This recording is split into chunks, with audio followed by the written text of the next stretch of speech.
नमस्कार।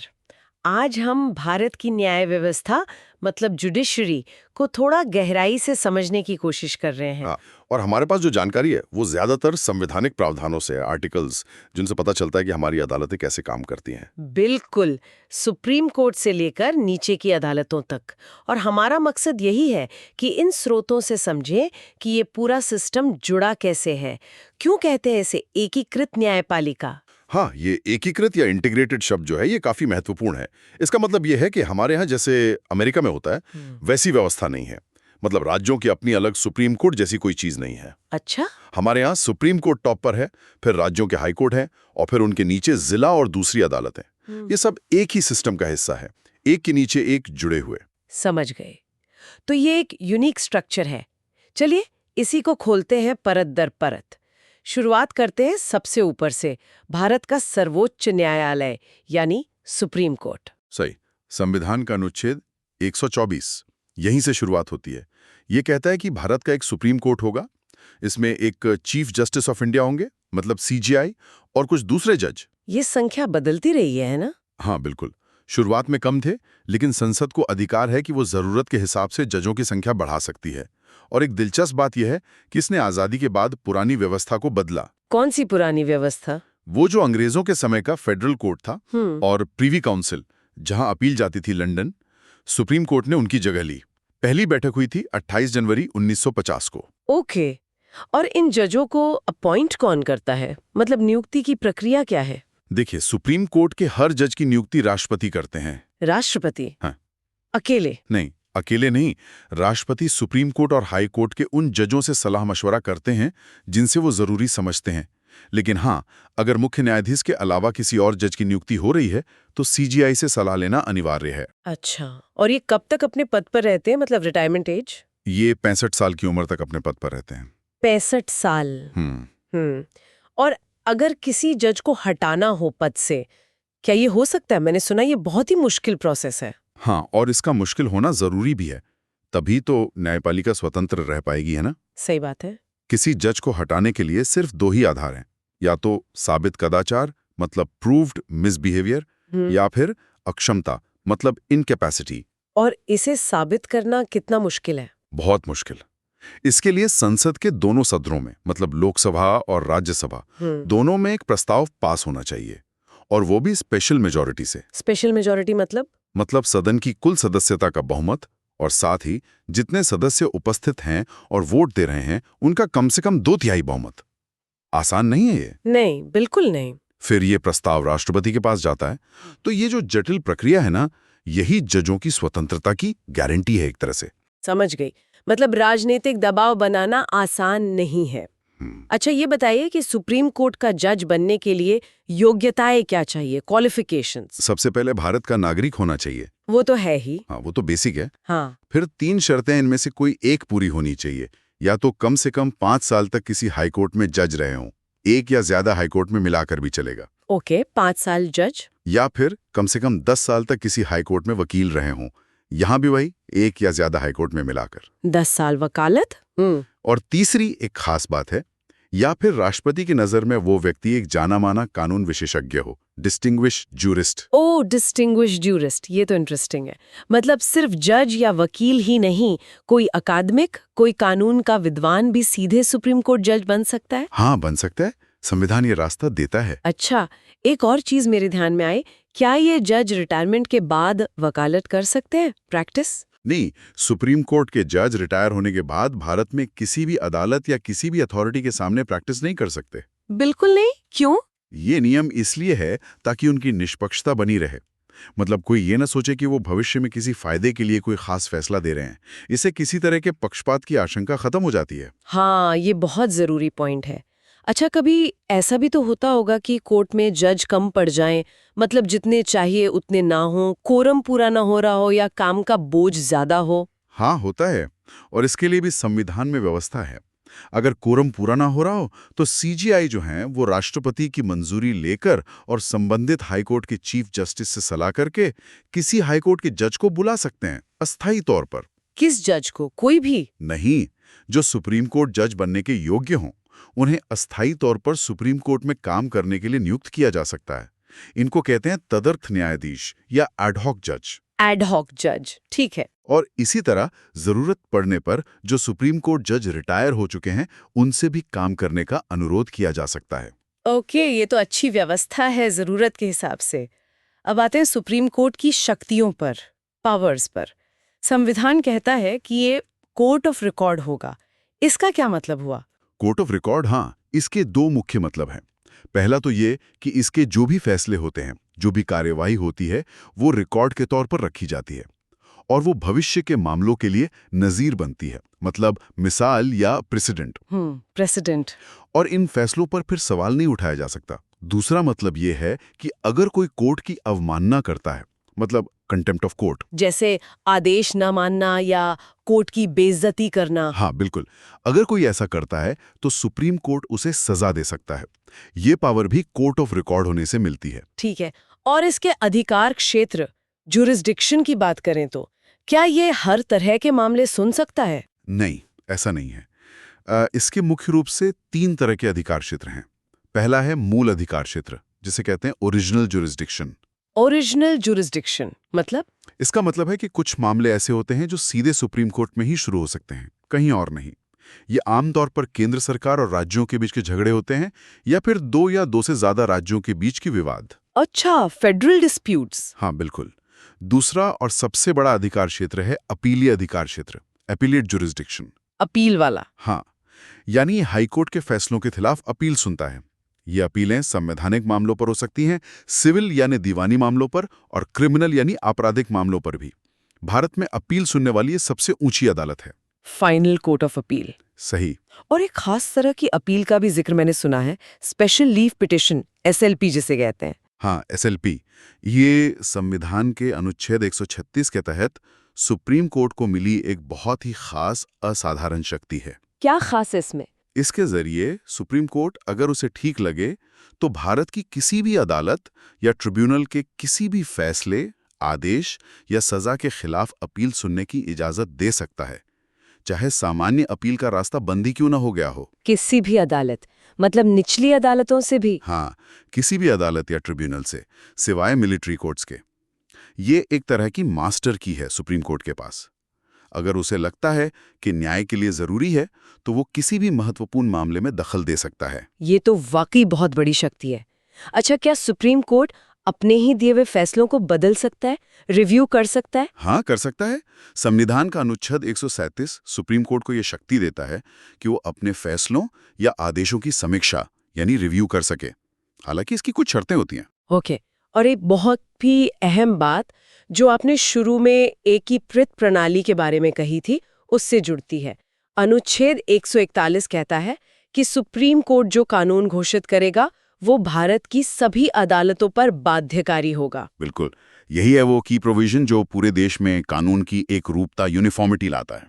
Supreme court ने जो कह दिया, जो कानून तय कर दिया, वही कानून नीचे की सभी अदालतों को, हाई कोर्ट्स को, सबको मानना पड़ेगा। इससे स्थिरता रहती होगी कानून में? हाँ, स्थिरता और समानता दोनों। एक और दिलचस्प शक्ति है अनुच्छेद 142 के तहत पूर्ण न्याय, कंप्लीट जस्टिस करने की शक्ति। इसके बारे में हम आखिर में बात करेंगे। क्या राष्ट्रपति भी सुप्रीम कोर्ट से सलाह ले सकते हैं किसी मामले पर? हाँ, ले सकते हैं। अनुच्छेद 143 के तहत अगर राष्ट्रपति को लगता है कि कानून या तथ्य का कोई ऐसा सवाल उठ गया है जो सार्वजनिक महत्व का है, पब्लिक इंपॉर्टेंस का है, तो वो उस पर सुप्रीम कोर्ट की राय मांग सकते हैं। और क्या ये राय सरकार को माननी पड़ती है, बाइंडिंग होती है? नहीं, ये राय बाध्यकारी यानी बाइंडिंग नहीं होती, ये सलाह होती है। समझ गई। तो ये तो हुई सुप्रीम कोर्ट की बात, उसका स्ट्रक्चर, जजों की नियुक्ति, स्वतंत्रता और उसकी व्यापक शक्तियां। अब आते हैं राज्यों के स्तर पर, हाई कोर्ट्स पर। अनुच्छेद 214 कहता है कि हर राज्य के लिए एक हाई कोर्ट होगा। हाँ, हर राज्य के लिए एक हाई कोर्ट। लेकिन संविधान ये भी कहता है कि संसद चाहे तो कानून बनाकर 2 या 2 से ज्यादा राज्यों के लिए एक ही हाई कोर्ट बना सकती है, या किसी राज्य और केंद्र शासित प्रदेश के लिए भी एक साझा हाई कोर्ट हो सकता है। अच्छा, जैसे पंजाब और हरियाणा का एक ही है चंडीगढ़ में? बिल्कुल सही, वैसा ही। और जैसे supreme court court of record था, क्या हाई कोर्ट भी होते हैं? जी हाँ, अनुच्छेद 215 उन्हें भी ये दर्जा देता है, कोर्ट ऑफ रिकॉर्ड। तो उनके फैसले भी नजीर बनते हैं, प्रेसिडेंट बनते हैं। लेकिन सिर्फ उनके अपने राज्य क्षेत्र में? हाँ, उनके अपने अधिकार क्षेत्र में, और वो भी अपनी अवमानना यानी कंटेम्प्ट ऑफ कोर्ट के लिए सजा दे सकते हैं। हर हाई कोर्ट में भी एक मुख्य न्यायाधीश होते हैं और दूसरे जज होते हैं। इनकी संख्या राष्ट्रपति समय समय पर तय करते हैं। इनकी नियुक्ति की प्रक्रिया क्या वो सुप्रीम कोर्ट जैसी ही है? काफी मिलती जुलती है। हाई कोर्ट के जजों की नियुक्ति भी राष्ट्रपति ही करते हैं। राष्ट्रपति ही? हाँ, लेकिन इसमें वो भारत के मुख्य न्यायाधीश सीजेआई, उस राज्य के राज्यपाल से, और अगर मुख्य न्यायाधीश के अलावा किसी और जज की नियुक्ति हो रही है तो उस हाई कोर्ट के मुख्य न्यायाधीश से भी सलाह मशवरा करते हैं। ओके, तो यहाँ राज्यपाल और हाई कोर्ट के चीफ जस्टिस का भी रोल है? जी और इनका कार्यकाल सुप्रीम कोर्ट जजों से अलग है क्या? हाँ, थोड़ा अलग है। हाई कोर्ट के जज 62 साल की उम्र तक पद पर रहते हैं, जबकि सुप्रीम कोर्ट के जज 65 साल तक। अच्छा, 62 साल। और जी हाँ। हटाने की प्रक्रिया? हटाने की प्रक्रिया बिल्कुल वही है जो सुप्रीम कोर्ट के जजों के लिए है। वही मुश्किल वाली संसदीय प्रक्रिया, साबित कदाचार या अक्षमता के आधार पर स्पेशल मेजॉरिटी से। ये भी इनकी स्वतंत्रता सुनिश्चित करती है। मतलब स्वतंत्रता के मामले में कोई समझौता नहीं? बिल्कुल। और हाँ, इनका तबादला, ट्रांसफर, एक हाई कोर्ट से दूसरे में राष्ट्रपति कर सकते हैं, सीजीआई से सलाह के बाद। ठीक है, हाई कोर्ट जज बनने के लिए क्या योग्यताएं चाहिए? भारत का नागरिक होना तो है ही, साथ में या तो कम से कम 10 साल तक भारत में कोई न्यायिक पद, मतलब जुडिशियल ऑफिस संभाला हो। 10 साल जुडिशियल सर्विस? या फिर कम से कम 10 साल तक किसी हाई कोर्ट में वकील रहे हों, वही एक या ज्यादा हाई कोर्ट में मिलाकर। ओके, 10 साल वकालत। सुप्रीम कोर्ट के लिए भी 10 साल वकालत थी, लेकिन जज के लिए 5 साल का अनुभव था। थोड़ा फर्क है। और क्या ये रिटायरमेंट के बाद प्रैक्टिस कर सकते हैं? सुप्रीम कोर्ट वाले तो नहीं कर सकते थे। यहाँ थोड़ी छूट है। हाई कोर्ट के जो परमानेंट जज होते हैं वो रिटायर होने के बाद सुप्रीम कोर्ट में प्रैक्टिस कर सकते हैं और दूसरे हाई कोर्ट्स में भी कर सकते हैं जहां वो जज नहीं रहे। अच्छा, तो कहाँ नहीं कर सकते? वो उसी हाई कोर्ट में प्रैक्टिस नहीं कर सकते जहां वो जज थे, या फिर उस हाई कोर्ट के अधीन आने वाली निचली अदालतों या अथॉरिटीज के सामने प्रैक्टिस नहीं कर सकते। ओके, मतलब कुछ पाबंदी है पर पूरी तरह नहीं। हाँ। अच्छा, अब आते हैं हाई कोर्ट की शक्तियों पर। अनुच्छेद 226 का जिक्र बहुत होता है, रिट जारी करने की शक्ति। ये क्या है? ये हाईकोर्ट की एक बहुत बहुत महत्वपूर्ण शक्ति है। इसके तहत हाईकोर्ट मौलिक अधिकारों के हनन के मामलों में तो रिट जारी कर ही सकते हैं, जैसे सुप्रीम कोर्ट करता है अनुच्छेद 32 में। हाँ बिल्कुल, लेकिन हाईकोर्ट किसी अन्य उद्देश्य के लिए भी रिट जारी कर सकते हैं, फॉर एनी अदर पर्पस। किसी अन्य उद्देश्य? इसका क्या मतलब? इसका मतलब है कि अगर किसी व्यक्ति का कोई और कानूनी अधिकार भी खतरे में है, भले ही वो मौलिक अधिकार न हो, तो भी वो हाईकोर्ट जा सकता है रिट के लिए।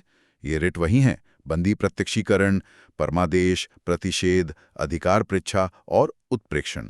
तो इसका मतलब हाई कोर्ट का रिट जुरिस्डिक्शन सुप्रीम कोर्ट से भी ज्यादा व्यापक है। हाँ, इस मायने में किसी अन्य उद्देश्य वाले क्लॉज के कारण हाई कोर्ट का रिट अधिकार क्षेत्र सुप्रीम कोर्ट से ज्यादा व्यापक हो जाता है। ये नागरिकों के लिए बहुत उपयोगी है। वाकई? और हाई कोर्ट का अपनी निचली अदालतों पर क्या नियंत्रण होता है? क्या वो देखती हैं कि नीचे सब ठीक चल रहा है? हाँ बिल्कुल, अनुच्छेद 227 है इसके लिए। ये हाईकोर्ट को अपने राज्य क्षेत्र की सभी निचली अदालतों और ट्रिब्यूनलों पर, सिवाय सैन्य अदालतों के, अधीक्षण यानी सुपरिंटेंडेंस की शक्ति देता है। सुपरिंटेंडेंस मतलब? निगरानी। हाँ, निगरानी। और ये सिर्फ एडमिनिस्ट्रेटिव निगरानी नहीं है, बल्कि जुडिशियल निगरानी भी है। हाईकोर्ट ये देखता है कि निचली अदालतें ठीक से काम कर रही हैं या नहीं, कानून के दायरे में रह रही हैं या नहीं। और अगर कोई गड़बड़ हो तो हाईकोर्ट दखल दे सकता है। वो निचली अदालतों से ऐसे मामले अपने पास मंगवा भी सकता है जिनमें संविधान की व्याख्या का कोई महत्वपूर्ण सवाल जुड़ा हो। तो हाई कोर्ट राज्य में न्यायपालिका का मुखिया है एक तरह से। सुप्रीम कोर्ट के नीचे काम करता है और निचली अदालतों को गाइड और कंट्रोल करता है। बिल्कुल सही। चलिए, अब इसी क्रम में तीसरे और आखिरी पायदान पर चलते हैं। अधीनस्थ न्यायालय यानी सबॉर्डिनेट कोर्ट्स, जिला अदालतें वगैरह। हाँ, ये वो अदालतें हैं जिनसे आम आदमी का साबका सबसे ज्यादा पड़ता है। डिस्ट्रिक्ट कोर्ट्स और उनसे नीचे की अदालतें। संविधान का अनुच्छेद 233 जिला न्यायाधीशों यानी डिस्ट्रिक्ट जजों की नियुक्ति, पोस्टिंग और प्रमोशन की बात करता है। इनकी नियुक्ति कौन करता है? क्या यहाँ भी राष्ट्रपति? नहीं, यहां राज्य के राज्यपाल करते हैं, लेकिन उस राज्य के हाईकोर्ट की सलाह पर। कंसल्टेशन विद हाईकोर्ट जरूरी है। Okay, governor plus high court consultation. और जिला जज बनने के लिए क्या योग्यता चाहिए? अगर कोई व्यक्ति पहले से सरकारी नौकरी में नहीं है तो उसे कम से कम 7 साल वकील या प्लीडर के तौर पर प्रैक्टिस का अनुभव होना चाहिए। और हाईकोर्ट ने उसकी नियुक्ति के लिए सिफारिश की हो। 7 साल वकालत, ठीक है। और जिला जजों के अलावा जो बाकी न्यायिक अधिकारी होते हैं, जैसे सिविल जज, मैजिस्ट्रेट, उनकी भर्ती जिला जजों के अलावा अन्य न्यायिक सेवा के लोगों की भर्ती राज्यपाल द्वारा की जाती है। लेकिन इसके लिए नियम होते हैं जो राज्य लोक सेवा आयोग, स्टेट पब्लिक सर्विस कमीशन और हाईकोर्ट से सलाह करके बनाए जाते हैं। तो इसमें एसपीएससी और हाईकोर्ट दोनों का रोल है। जी। इन सभी निचली अदालतों पर कंट्रोल किसका रहता है फाइनली? क्या राज्य सरकार का? क्योंकि नियुक्ति में गवर्नर और एसपीएससी का रोल है। नहीं, यही सबसे महत्वपूर्ण बात है। संविधान का अनुच्छेद 235 बिल्कुल साफ कहता है कि जिला अदालतों और उनसे नीचे की सभी अदालतों पर कंट्रोल, जिसमें जजों की पोस्टिंग, प्रमोशन, छुट्टी देना, ये सब शामिल हैं, ये पूरी तरह से हाईकोर्ट का होता है। पूरी तरह से हाईकोर्ट? हाँ, पूरी तरह से। ये प्रावधान अधीनस्थ न्यायपालिका को कार्यपालिका यानी सरकार के दखल से बचाता है, उनकी स्वतंत्रता सुनिश्चित करता है। हाई कोर्ट ही उनके कामकाज की पूरी निगरानी करता है। अच्छा, तो कंट्रोल हाई कोर्ट के हाथ में ही रहता है। बिल्कुल। तो ये पूरी चेन जुड़ गई। सुप्रीम कोर्ट सबसे ऊपर, उसके नीचे राज्यों के हाई कोर्ट्स और उनके नीचे जिला व अन्य अधीनस्थ अदालतें, सब एक इंटीग्रेटेड स्ट्रक्चर का हिस्सा है। नियंत्रण ऊपर से नीचे आता है और कानून की व्याख्या में एक रूपता बनी रहती है। बिल्कुल सही कहा आपने। हमने देखा कि कैसे जजों की नियुक्ति और खासकर उन्हें हटाने की जो मुश्किल प्रक्रिया है, वो उनकी स्वतंत्रता को बचाती है। हाँ, वो रिटायरमेंट के बाद प्रैक्टिस पर रोक भी उसी दिशा में है। सही। और हमने ये भी समझा कि कोर्ट ऑफ रिकॉर्ड होने का क्या मतलब है, कैसे सुप्रीम कोर्ट का कानून पूरे देश पर लागू होता है। हाई कोर्ट की रिट पार और निचली अदालतों पर निगरानी की शक्ति भी बहुत अहम है। और ये पूरी संरचना, ये पूरा ढांचा आम नागरिक के लिए क्यों महत्वपूर्ण है? इसकी क्या प्रासंगिकता है? देखिए, यही वो ढांचा है जो हमारे देश में कानून के शासन, रूल ऑफ लॉ को बनाए रखता है। इसी के जरिए हम नागरिकों के मौलिक अधिकारों की और दूसरे कानूनी अधिकारों की रक्षा होती है। चाहे कोई छोटा-मोटा झगड़ा हो या बड़ा केस। हाँ, चाहे वो दो लोगों के बीच का सिविल विवाद हो, कोई क्रिमिनल केस हो या फिर सरकार के किसी एक्शन को चुनौती देनी हो, न्याय इन्हीं अदालतों से मिलता है। और क्योंकि ये सिस्टम इंटीग्रेटेड है, इसलिए कोशिश रहती है कि कानून की समझ और उसका एप्लीकेशन पूरे देश में एक जैसा रहे। और इसका फाइनल गार्डियन सुप्रीम कोर्ट है। बिल्कुल सही। तो आज हमने भारत की ये जो त्रिस्तरीय एकीकृत न्यायपालिका है, इसके स्ट्रक्चर और कामकाज को संवैधानिक स्रोतों के आधार पर समझा। हाँ, और जैसा हमने बीच में अनुच्छेद 142 का जिक्र किया था, सुप्रीम कोर्ट को पूर्ण न्याय यानी कंप्लीट जस्टिस करने की विशेष शक्ति। हाँ, वो पॉइंट रह गया था। तो ये सोचने वाली बात है कि ये पूर्ण न्याय का दायरा कितना बड़ा है, इसकी सीमाएं क्या हैं, सुप्रीम कोर्ट कब और कैसे इस असाधारण शक्ति का इस्तेमाल करता है और उसके नतीजे क्या होते हैं। ये एक ऐसा पहलू है जिस पर हमेशा डिस्कशन और डिबेट की गुंजाइश रहती है। वाकई ये एक गहरा सवाल है जिस पर और सोचा जा सकता है। इस जानकारी भरी बातचीत के लिए आपका बहुत बहुत धन्यवाद। शुक्रिया। और सुनने वालों का भी शुक्रिया।